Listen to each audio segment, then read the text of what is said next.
Ал құрметті студенттер, онда кішкене тапсырманы күрделендірейік. Мынаны былай қойып, мынаны былай қойсақ, 1, 2, 3, 4, 5, 6. 3, 4, 5, 6. Ортасындағы 8-і жоқ. Бұған да түсінбеген болсаңыздар, үшінші этапын көрсетейік. Мынаны былай қойып, мынаны былай қойсақ. Неге 6-6 шыға береді? 8 қосамыз, 2 қосамыз 6-6 шыға береді, өзгермейді. Қылмыс құрамы барлық үйде болғанда ғана қылмыс болып саналады, иә? Қылмыс құрамының бір белгісі. Жоқ, қылмыстық құрамынан екінші мәмет айтты. Бірінші логический жағдай. Неге олай? Сосын қылмыстық құқықтық жағдай.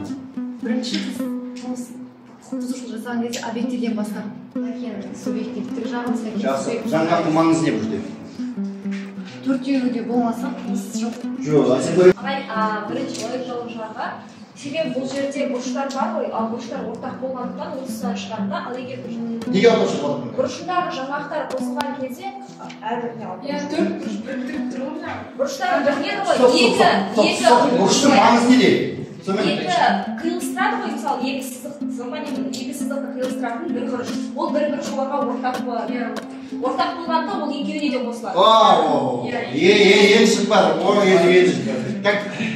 Сол айтқандыға мына мысалы бетікті сыдыр және астында былай жасқанда ортадағы бұрышы бір бұрыш. Ортасында 8, бірақ жан-жағында 6 болғанмен. Сұрақ, неге өзгермейді ең соңғы момент? Санағанда басында бұрыштар екеуіне бірдей қосылады. Адам өмірі мен денсаулығына қатысты кейбір қылмыстарды саралау туралы қаулыда егер де әрқайсысын объективті жақ деп қарасақ, кейбір әртүрлі қылмыстардың ортақ объективті жақтары болады.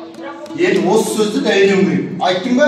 Жақсы. Сөйтіп айттың ба жаңағы, мына объектив жақ, мына объектив жақ. Мысалы бағасы байқы, мына колоннаның арасының ортасында бұрышы, ол міндетті белгісі деп қарастырсақ, объективті жақ. Бұл бірінші ответі. Дұрыс. Бір жаңғақты мен екі рет қолдандым. Мысалға айталық. Өтемнің мүлкін қасақана жойды. Нешінші бап, екінші бап па? Бірінші бөлігі, мысалға біреу көре алмағандықтан біреудің мүлкін өртеп берді. Үйін өртеп, коттедж. Оның астында жұмыс істеп алған плотник өліп қалды, абайсызда.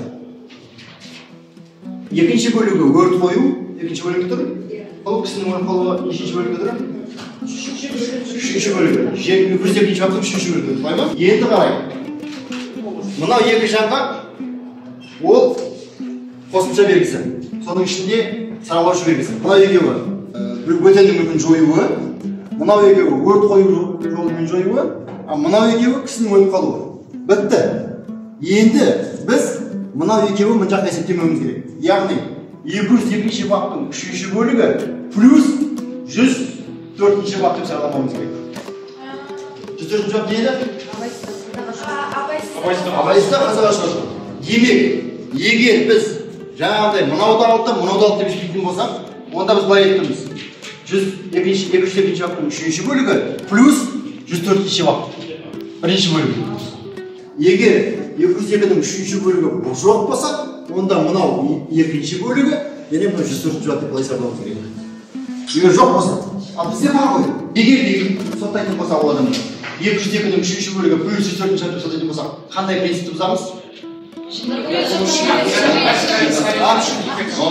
Нақты жиынтық деген принцип бар ма бізде? Ұқсастығы бойынша қолдануға болмайды.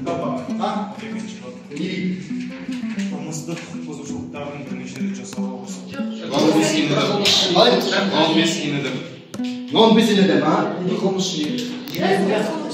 бір қылмыс үшін екі рет жауаптылыққа тартылмайды. Қайғы бап? Қылмыстық кодекстің 4-ші бабы. Уақытша оның айтады 15-ден, ал негізі бір қылмыс үшін екі рет жауаптылыққа тартылмайды.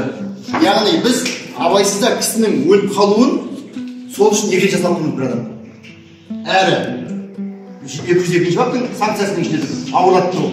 Әрі 104-ші бапта сабақтымыз. Сондықтан мынау екеуі екі нәрсеге ортақ болмау керек. Міне, қылмыс құрамдары деген осылай тұру керек. Мынау бұрыш деген болмау керек. Бұрыш болды ма, екінші бөлігі есептелмеу керек.